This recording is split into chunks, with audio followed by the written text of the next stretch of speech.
You're listening to the ESO Network, your station for all things geek.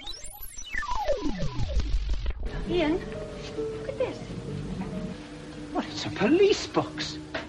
What on earth is he doing here? Well, these things are usually on the street. I feel it. I feel it. You feel it? Faint vibration. It's alive. Earth Station Who, a fun mashup celebrating nearly 50 years of the Doctor Who universe. Hold tight.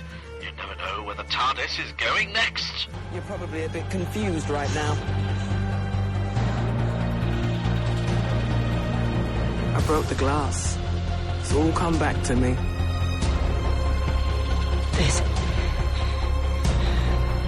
What is this? That's my ship. What? Let me take it from the top. Hello, I'm the Doctor. I'm a traveller in space and time. And that thing buried down there is called a TARDIS. Time and relative dimension in space. You're gonna love this. Hey there, listeners. Welcome back to another episode of our station Who. That's right, folks. We are back, and we are looking at the Big Finish adventures of the Ninth Doctor. We're looking at his second group of stories. It's called Respond to All Calls. It's fun adventures, and it actually is real entertaining to hear Chris evolve even further as the Ninth Doctor. You know, everyone always said, oh, he was great for the one season he did, and everyone always wished that he went further with it. And basically, folks, you got your wish. The people at Big Finish were listening to you. So we actually reviewed the first storyline that he did way back last year for a special that we did for the Brit Tracks. And it was, you can find it on video, probably through the Brit Tracks YouTube page, or also through the Brit Tracks page itself on Facebook. And, you know, hopefully we'll eventually get it to be able to put it out for you guys, because it was a great, fun conversation that we had. And, you know, we're going to have a great conversation tonight, so it should be very interesting to hear. Of course, we want to hear from you guys at home, as always. So please write us feedback at earthstationwho.com. Let us know what you guys thought. Have you been following the Big Finish Ninth Doctor stories? I'm really looking forward to seeing where all this goes and just having fun with it and hearing what my two co-hosts, of course, think about it. Let's, of course, welcome, as always, the lovely and talented Mary Ogle. Hi, everybody. It is fantastic to be here. And, of course, Mr. Mike Gordon. Howdy. How are you guys? You guys ready for this one? Oh, yeah. I am so ready. Wow. This almost sounded more enthusiastic than we had about the wonderful, you know, anniversary special that we had last episode with, you know, the return of the Sea Devils. You know, all of us were like, pretty sure I am more enthusiastic. Wow. Okay. Well, I think there we got our answer right there, folks. So it's going to be a lot of fun to talk about. Definitely, you know, as we always like to say, if you're new to the show, welcome aboard. And I know we did get up some new listeners, and our numbers have been going up. So I guess, you know, when we were at South Carolina Comic-Con, we met quite a few Whovians and talked to a lot of them, and they were real excited to find out about the show. And it's just fun to be able to welcome new folks. And if you're older folks who have been with us for the whole ride, because this is episode 299, we are coming up to our 300th episode next time. And we'll be doing something special for that. We'll get to that at the end of the show. But, you know, thank you guys. We appreciate everybody who listens to the podcast. We know there's tons of Doctor Who shows out there, and, you know, various, you know, going through the history, going through, you know, in order, but not us. No, we just pick and choose, yeah, whatever we feel like talking about. It's like wherever the dartboard lands this time. What do you guys want to talk about this time? So it's kind of fun, and we've been doing this 10 years now. It's like the TARDIS itself. You just never know where we're going to end up. But we end up where we need to be. So that's the perfect thing about it. Sure we do. So, it's made sure that we made it already through most of the Colin Baker stories. So it's perfect with that. So I think we're okay with that. So definitely, tell your friends, tell your neighbors. Please subscribe if you haven't yet. We definitely would appreciate that. Of course, as always, let's talk a little bit about some Doctor Who news. And we did get a little bit of Doctor Who news courtesy of Big Finish. We actually are getting 2 brand new series in the Doctor Who universe, and it relates actually to the new series. We are getting a Fugitive Doctor story, and we are also getting a new Master story featuring, the current characters and actors. It's pretty awesome that we're doing that. So I'll be very curious to see where it goes, because I always thought, they were going to be wrapping up both their storylines in the new, special that's coming in October, because that's Jodie's regeneration. And hopefully Chris, decides to wrap it up. And I'm not setting this up to bash Chris. I promise, folks, we are not doing that tonight. We are so not doing that. Oh, darn. That's the only reason I show up for these things. I'm just kidding. Hey. You didn't tell us that. Oh, I said I'm not doing it. You guys go. No, I was talking about myself. You guys knock yourselves out. I'll sit back and I'll drink a beer here or something. Man, some of these things he's been saying lately have gotten some major heat from him. So yeah, he's just making it worse for himself. It's almost like I'm turning the corner now. I'm beginning to feel sorry for him. But I think this is exciting. This is the first 2 characters from Jodie's run that are getting the Big Finish treatment. And I'm shocked that it's not Graham. But I was going to say that completely, I mean, maybe they're just waiting, right? Like they're just maybe Graham's going to be the new Doctor, right? So we'll find out. But I could still have hope. But no, I mean, it's really cool. I mean, I don't know how much they know about what their stories are, because it sounds like even Chris doesn't know. So I do wonder what they're going to be able to, what kind of stories they're going to be able to tell. But it'll be interesting, because I think in the case of both of them, their time with this Doctor has been kind of too short, and can be improved. Let's put it that way. So there are opportunities. Writers will make a difference. Yeah, it doesn't say Chris Chibnall will be writing series for Big Finish. So thank goodness, though. It's going to be very interesting to see, because, I've lost most respect for Chris, not because of the stories he did in Doctor Who and such. I'm more losing respect on how he's handling things now, and how he's coming out almost like a sore loser type thing. Oh, they're just going to ignore what I'm going to be doing, what I've done anyway. So what does it really matter? And, saying, it's great that they're doing a Fugitive Doctor story, because I didn't really know where she fit into the continuity anyway. And it's like, what? This is your character, this is your storyline. You should have this fully planned out. And it's the same thing with the new Master. And yeah, put some thought behind your story constructs, maybe, that might have served you better. Well, there's bash number 1. Yeah, damn it. I thought I said I was not going to do it, Yeah. Jo Martin has been great, and so anything that she's in, I think is going to be worth listening to. Sacha Dhawan, I don't love his Doctor. I mean, his Master, his depiction of the Master, but that could be the way it was written. So there's opportunities for, as we've seen, there's actors that played the Master. And I didn't really like it, but then Big Finish did some stuff and it was cool. And then other people wrote him and he was cool. So, that could be the same thing here. Oh, yeah, I'm sure. I think we need to reserve judgment. Exactly. Exactly. I'm going to keep my We're grading on a curve. Right. No, a steep curve. You have to keep quiet for it. And, I'm leaving my opinion up for the Big Finish Adventures. I'm sure we're going to end up reviewing them eventually on the show, and I'm looking forward to actually doing it. So it'll be. Yeah, I'm especially looking forward to the Fugitive Doctor. I mean, I really think they could do a lot with her. So, and Jo Martin's such a great actress, so I think I'm hopeful that will really kind of turn her story around.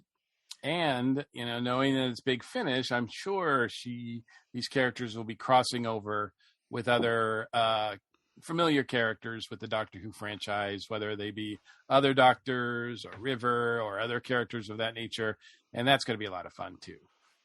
Yeah, I think it'll be tons of fun. And eventually, maybe even see a Fugitive Doctor and River song crossover. That would be cool. Absolutely. That would be very awesome. Anything with River is cool. Except the theme song. Yeah, well, yeah, that's true. Yeah, good point there. Good point there. But yes, so those are both coming in the fall, so it should be very interesting to see what we have coming until then. And, that gets us more into what we're talking about tonight, actually, because we're going to be talking all about the Ninth Doctor adventures. And we are going to be talking about Respond to All Calls, the second set of stories featuring, of course, Chris Eccleston as the Ninth Doctor. And it was interesting. I felt listening to these, I liked the Ninth Doctor even more because of these stories. He was, dare I say it, more personable, more interesting, and the stories were great. I didn't love the first ones. I liked hearing Chris as the Doctor again. I think that was the big give me from it. But this one, he felt very comfortable as the Ninth Doctor again, and I liked how he interacted with all the different characters. Yeah, it was really interesting because according to the production, they did these first before the three-parter. Because I guess it took, once it was announced, it took them a while to write that three-parter. So in the meantime, they churned out 3 individual stories and just released them afterwards. But so this is his first foray back, so to speak, and he sounds just as comfortable in the role as ever. It was interesting. It really was. And it was neat because, me thinking, Doctor Who, all right, in the first story, is the police officer going to become the companion through these stories? Or, is she going to travel? Nope. And it was, but it was interesting. I don't know about you, but I thought her character of the police detective, sounded a lot like Gwen from Torchwood. Well, she's got that Scottish accent, and everybody sounds like Kelly MacDonald, right? Yeah, of course. So it's like, oh, that just sounds like, yeah. I mean, it's just so nice sounding, at least to me anyway. I probably drive some people crazy, but I really got a Kelly MacDonald vibe from her. And yeah, to your point, Mike, it's clear that that he's not going to get a companion. I think these are all supposed to take place prior to Rose, right? Yes. The events that happen in Rose. So we're led to believe that he's just going to be on his own. And I doubt we'll see him get a companion that's going to be, there for more than even a couple stories. But he seems to, Chris seems to want to do these things solo for at least for a little while. He's, obviously said in the press that he doesn't want to team up with another doctor because he feels like that's a cash grab. And at one point during the making of this, he said something like, I see the Doctor as a lone figure fighting wrong or righting wrongs. And so I think he really looks at it as like it's just him. I can see that. I mean, that was sort of the theme of his season. I mean, his TV season, that he was the last Time Lord. Right. So I think, I do think he kind of has that in his head as his character motivation, that I'm all on my own. No, very much so. And that's the interesting thing about it, is that you have, a lot of, still the PTSD doctor here. And, even, you have, that in different stories, they bring it up. I could tell there's pain. And he's like, what pain? What pain? Like that. And, he's still, because he hasn't, obviously, since he hasn't met Rose yet, he hasn't gone through the process of healing yet. And so this is technically a younger doctor than, what we had before, that we've seen. Yeah, I mean, he's kind of still in running away mode. I don't want to deal with anything, so I'm just going to throw myself into these adventures and try not to think about what's really going on in my life. And Christopher Eccleston does it well. I mean, he really, I don't feel like it's forced at all, his performance here. I mean, I really think he just gets right back into that character and goes merrily along. And it was really fun to listen to him interact again as the Doctor. I mean, I think he did a great job on this series. Yeah, the behind the scenes stuff, he says that, he says it many times how much fun he's having. And he says, one thing I thought was interesting, he says it's important that you're having fun, enjoying yourself playing the Doctor, because it's necessary for that character. I'm paraphrasing here, but I thought that was really interesting. Like that he seems to look at the Doctor as it being important that whoever plays him enjoys it because it's necessary for that character to, I guess, enjoy being the Doctor in some level. Even though we know that the Doctor at this point in time is coming from a very, he's in a very dark place. Yeah, I think, I do think they still need to have a sense of adventure. They still need Yes. to enjoy being the grand explorer out there. Mm-hmm. But in the case of this Doctor, I think he's using that to avoid dealing with things Yes. he should be dealing with, right? Yes.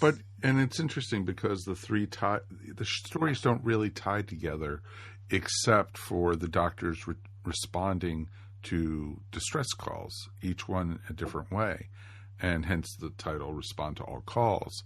And it was very, very interesting that, especially in the first story, he personalized it. That he was going to rescue the children, teenagers that, vanished, but didn't vanish. They were still in the rooms because of the aliens trying to help the children get away from, because they're teenagers and all teenagers, hate their parents and such.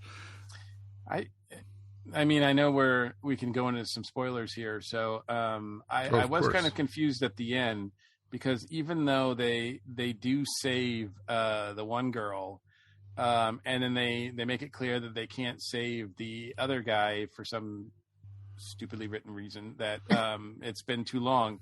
They don't really mention saving all the other teenagers that were taken that same night. Actually, Mikey, they did. Did they? Yeah, because he disappeared.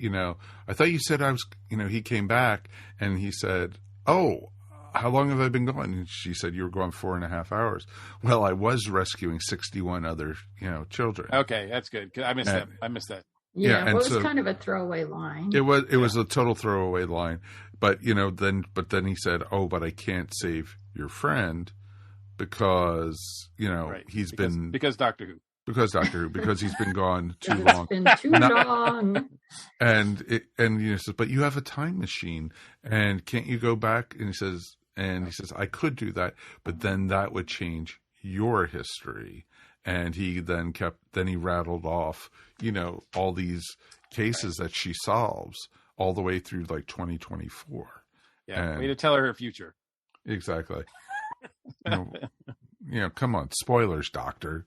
Exactly, right? Yeah, he didn't care whether that impacted the timeline or not. No, not at all. It's like, oh, that's what I'm going to do, because this storyline took place in 2004, so it was interesting with that. I really enjoyed this story. Is it Girl Deconstructed, right? Yes. Mm-hmm. I thought it was a great use of the audio medium. I really felt like if they had done this on television or whatever, it would be, it'd be kind of interesting and everything. But this one, because of the audio nature of the voices that we hear and all of that, I just thought that it was really well done and well produced. Sometimes Big Finish kind of gets crazy with their little effects and doing things for just because they can do them. But this one, I really felt that all the effects fit the story. They had great story and just really sounded like a good story, like a Doctor Who ghost story, so to speak. Mm-hmm. Yes. Yeah, exactly. Because if it had appeared on TV, most likely we would have ended up getting a Chloe Weber type story or something like that, like a Fear Her, with you seeing like glimpses of the girl floating or something. Yeah, it's never as effective. No, and this fit perfectly into the audio medium. You're exactly right, Mike. And yeah, because I mean, what better story to do as an audio where somebody has disappeared? It's just your imagination is going to work better with that than trying to see that portrayed on the screens. Because how do you show nothing on the screen? You Oh, show exactly. something. Exactly. Because even the aliens in this one, you don't see. You see it through the girl who's disappeared. She was channeling them. Yeah. So, so you even have that. So it is real interesting. And you know what? That one I gave a total thumbs up for. The second one, was it Fright Motif? Fright Motif, yeah. Motif. When I first read it, I thought it was Fright Moffat. It was like, what?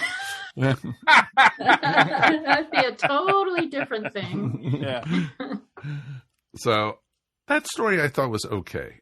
It was an interesting storyline about, a sound monster. And again, the Doctor was great in it. That one I don't think worked as well in a lot of ways. Yeah, I agree. It was the weakest one for me Of the three. out of the three. I mean, It wasn't horrible, but it just didn't hold up as well. I'm not sure the character of Artie held up as well. Yeah. It just and the whole I don't know, the whole Jazz Age thing. While it sounds neat, I'm not sure they pulled it off. So it got a bit stale and clunky. Yeah, I agree. I thought it was okay, and it was an audio focused story as well, but I don't think it was quite as effective as the first one audio wise. I thought the monster was just pretty lame, and I thought the plot kind of went on and on. It kind of spun its wheels, it was like running in place for 40 minutes. Yeah. Yeah, exactly. And it didn't really, not a lot happened for a while, and the characters unfortunately couldn't carry it being interesting. It seemed like they were trying too hard to give everybody else relationships that were just seemed forced. Mm-hmm. It didn't work as well. It wasn't, as Mary said, it's not horrible, but it definitely was the weakest of the three. Mm-hmm. Nope, exactly. And even the monster devouring people was just like, really? You had to go and go, oh, so that's what just happened there. Okay, yeah, there you go. It wasn't very menacing. No. And the whole thing with Artie and his not being there for his mom's passing, and that he had to prove something, and it took some turns I wasn't expecting, and the monster was there because of the sympathy, and it was just like, okay, that doesn't work. Yeah, and that doesn't. It's a really hard thing. I mean, right now, it just so happens that on the Flash, they're dealing with a villain that is attracted to people who are grieving, and it doesn't work in that one either, in that storyline either. And I guess that may be just a clunky thing, but and it doesn't help that the Doctor mentions things that are a lot more like stories that would be more exciting. Like he mentions meeting Josephine Baker and whatnot, and I'm like, why can't we hear that story? No, I thought the same thing when he mentioned that. It's like, I want to meet Josephine Baker. I'm like, I don't know that, all the stuff, all the stories that we've listened to with Big Finish, it doesn't seem like they use historical figures that much, and I don't know why that is. If there's some legal reason, or if they just have to be careful because the actual show may do a story featuring them at some point. But I'm like, that's the story I want to. I was like, shame on you for mentioning Josephine Baker, because now I want to see that. Well, exactly. So it's like, ooh, that would have been a great storyline. And so, yeah, it was very interesting to see and hear. But, again, I think that one was a little bit of the weaker one. I'm sorry, go ahead. No, go ahead. I was just saying, it's almost like that having the monster trivializes his grief. I mean, rather than exploring it and really trying to portray what it would be like to be that grief stricken and to miss out on being with your mom when she passed, they just turn it into this kind of lame monster, and so it doesn't have any emotional impact. Yeah, it's 1946. Who in the world is not grieving in some way? Exactly. like the whole world is grieving. Exactly. I mean, the whole world's just been through World War II. Things are still very chaotic. It does seem like why Monster's singling this individual person out. It's pretty weak. It's pretty weak. Yep, exactly. And, and they even, they touched on sexuality in this story. And I think that, again, I don't think it worked for it. And no, because it seemed we like they don't really set up the character. So we don't right. feel the emotional impact. Mm-hmm. Yeah. I mean, they talk about, racism, and they talk about, sexuality, and it's kind of like it's just lip service. They don't really do anything with it. Right. Exactly. It was just like, oh, really? That's what it was? It's just like they threw it in there just because, this is why the guy was a jerk or something. No, that's just ridiculous. It was lame. Yeah, just it was lame. Yep. Nope. Agreed. All right, the third story. I'm liking this story less and less like the one we talked about. No, and then you had Planet of the End.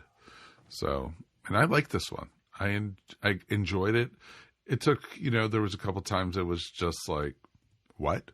Where were they going with it? And, why is the Doctor on the planet of the mausoleums that he had heard?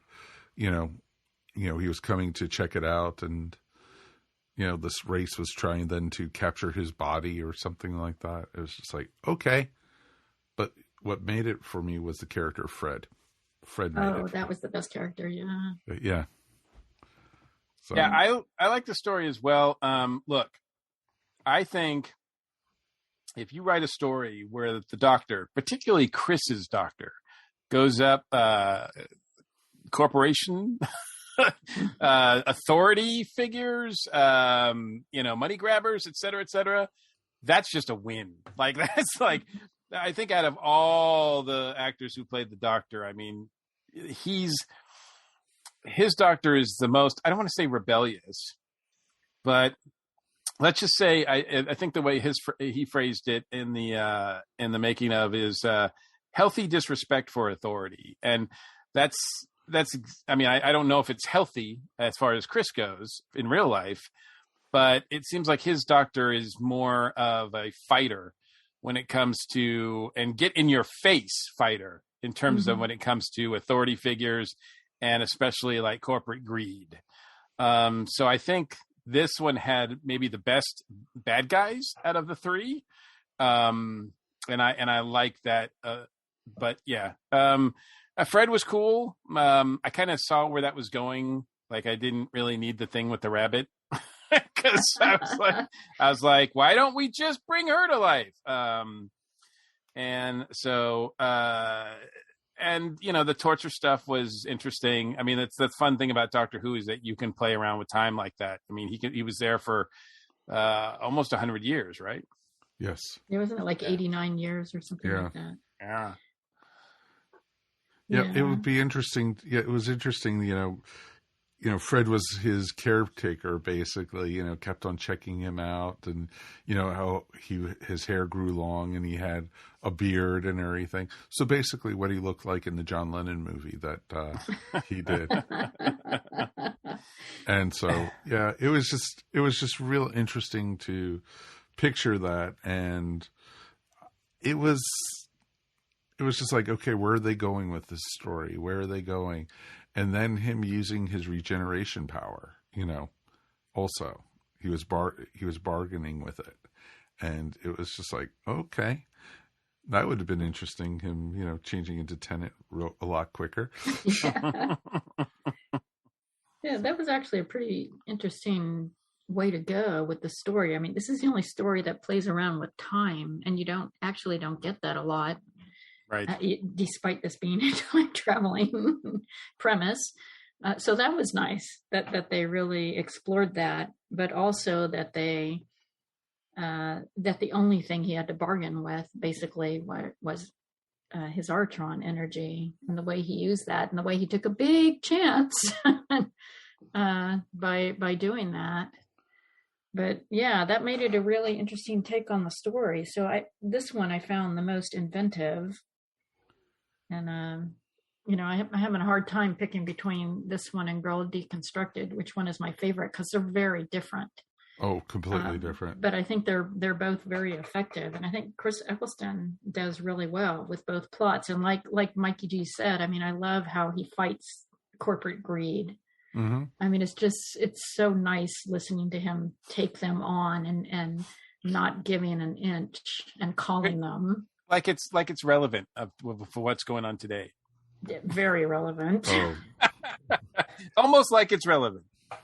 Almost like it's real life. Yeah. Wow. Well, and we just, we know that Chris himself has no patience for corporate greed and authority figures. So I think it works to his strength and his strength as a doctor. I like this one a lot. I like Fred as well. When he asked her to be his companion, offered that invitation. I thought that was kind of interesting. I was not surprised she turned it down. I think actually the constable in the first one would have made a better companion. But I did think that that was interesting. But obviously, yes, they're not. I don't think I would be surprised. I mean, we haven't listened. I know that there's been other releases of Ninth Doctor stories.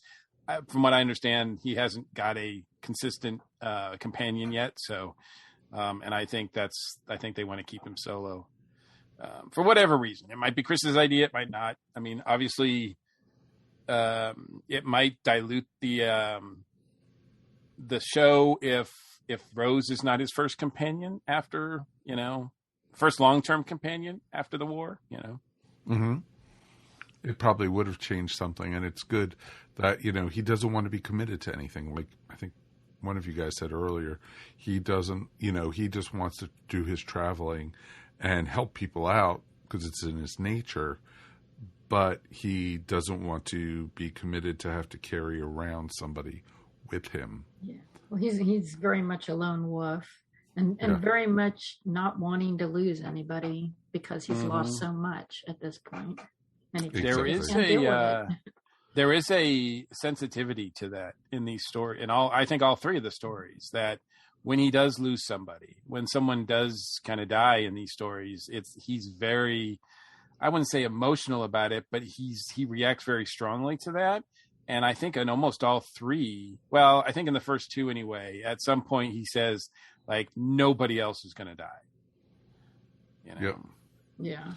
Exactly. And it's interesting because that came right out of, the Moffat story with the empty child. Yep. Yeah. And so it was just like, okay, so he said it before that. It's good.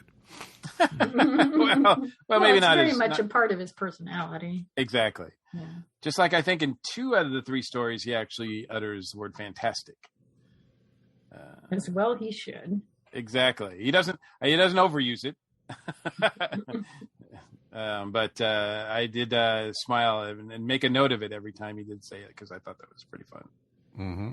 He doesn't have a lot of catchphrases. You know, he was only on for 1 season, so he didn't get to have a lot of catchphrases. But, also, like we were mentioning before, the production is really good in these. The sound is good. They don't overdo it with the effects. They don't have intrusive music. Hint, hint. Diary of River Song. the music was great, actually. Yeah, it really worked well. Mm-hmm. Well, it's a theme we're also all very familiar with too.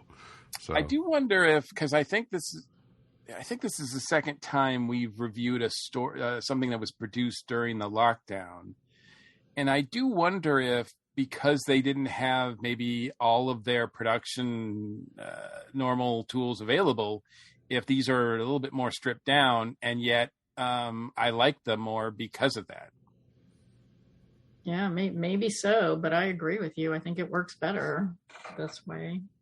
Yeah, I mean, it doesn't make sense. It's all audio, so you'd think it would just be in a program anyway. But I have noticed that the ones that we've reviewed post lockdown, or the ones that were produced during that time anyway, seem to be better in terms of their audio quality and not having a lot of extraneous effects.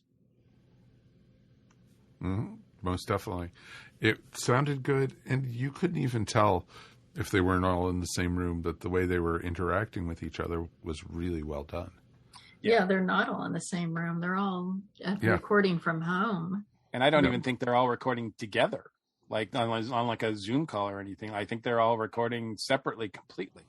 No, because the actors, that is why. because Chris won't work with anyone. No, just kidding. I will be in your production, but I won't actually talk to anybody. That's funny. I'll only do it if it's just me. So that is funny as heck. So yeah, I think we're, any final thoughts before we go ahead and rate this one? Or do you want to rate it all together or separately? I would just rate it all together. Sure. That's what I thought too. Sure, why not? What the hell? All right, 1 out of 5 TARDISes, 1 being the worst, 5 being the best. Mikey G, you get to go first tonight. I honestly can't remember what we rated the first Doctor, Ninth Doctor story that we did for, I guess, Dragon Con Brit Tracks. But irregardless, these 3 stories are great stories. I think they're better than that first story we heard. They're very simple stories, 1 hour less than 1 hour a piece, I think. Even the weakest one is still pretty decent. So I have no problem in saying that this is easily 4.5 stars. Wow. Okay. Easy. Cool. Mary. Yeah, I agree. I think I give it a 4. This is very enjoyable. I would highly recommend it for anybody, especially if you love the Ninth Doctor. I think you're going to love all 3 of these, because even the weakest one is still pretty entertaining. And yeah, it's very interesting listening to actors kind of blossom on Big Finish, almost like they have permission to try other things. And for some actors it works really well, like for Colin Baker, for example. So, and I think it's working for Chris Eccleston. He really gets into it and seems to be enjoying himself and enjoying the stories. And so I hope a lot of people listen to these, because I want them to keep going with them. No, that's awesome. I agree completely with that. I'm going to give it a 4 also. And the only reason I don't give it higher is the middle story kind of was just like, meh, like that type of thing. Right. And so, but I enjoyed them. I enjoyed the middle story. Chris knocked it out of the ballpark in all 3 of them. And I just, definitely worth listening to, folks. I'm going to ask you this real quick before we sort of go further.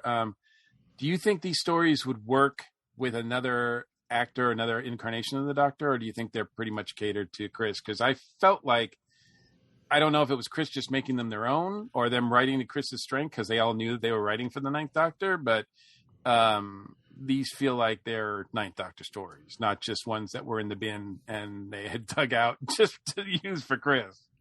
I think they wrote for Chris. I couldn't picture another Doctor in this storyline. I couldn't picture Sylvester or Peter or, even later Doctors, David or Matt or something. I think this was perfectly written for Chris, and I think he ran with what they wrote for him, which is pretty awesome.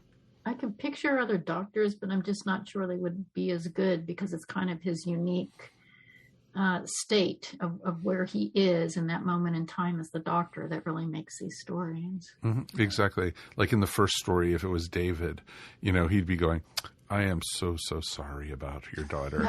Yeah, then it just starts coming across as insincere and almost campy. Mm-hmm. Exactly. And I don't get that from Chris.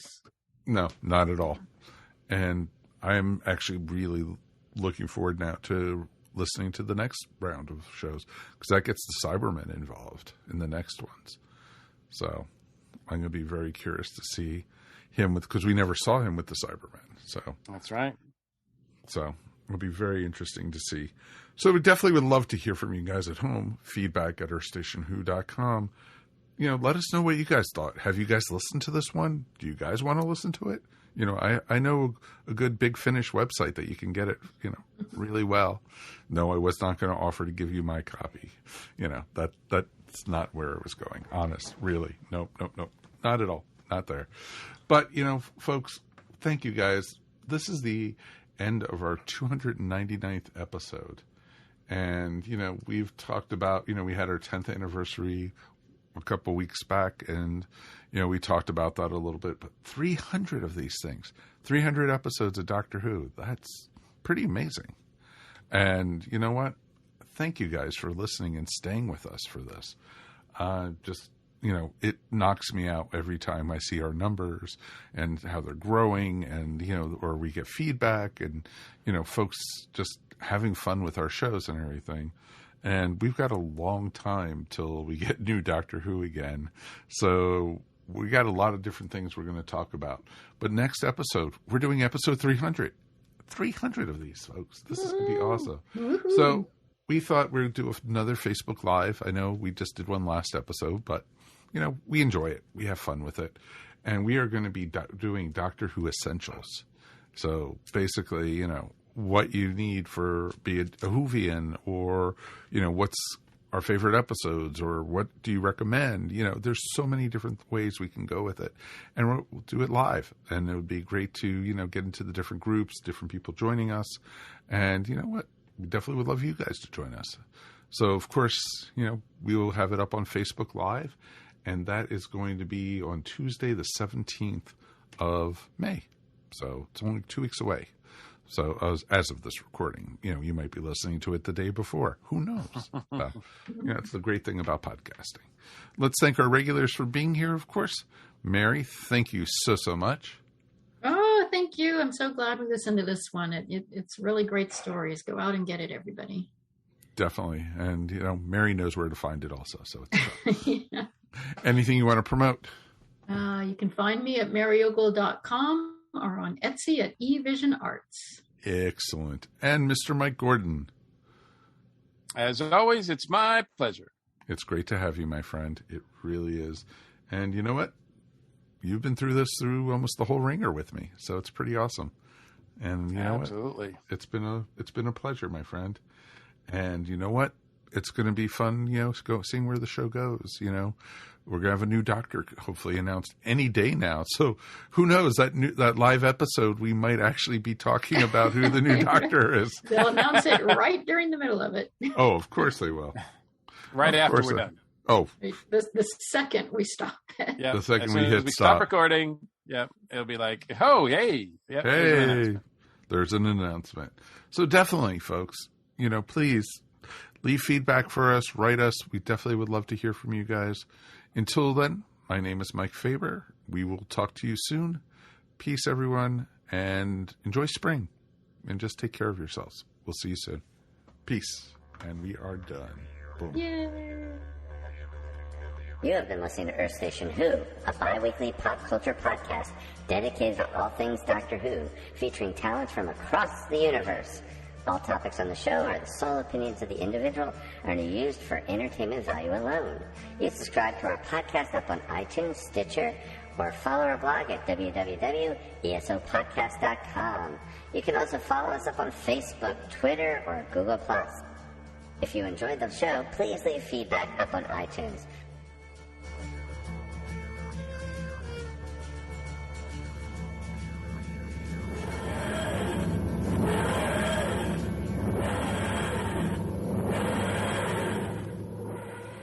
Modern Musicology is a podcast covering topics on rock and pop, ranging mostly from the 70s, 80s, and 90s, with occasional excursions into the 60s and aughts, and even occasionally the 2010s. Anything is fair game. Classic rock, R&B, folk, punk, prog, rap, metal, and way more, with 2 Americans, 1 Brit, a ton of fun, and a healthy dose of cynicism. This has been a broadcast of the ESO Network. Be part of the crew and help support our shows by donating to our ESO Patreon or by shopping at the TeePublic store, which can all be found at www.esonetwork.com. The ESO Network, your station for all things geek.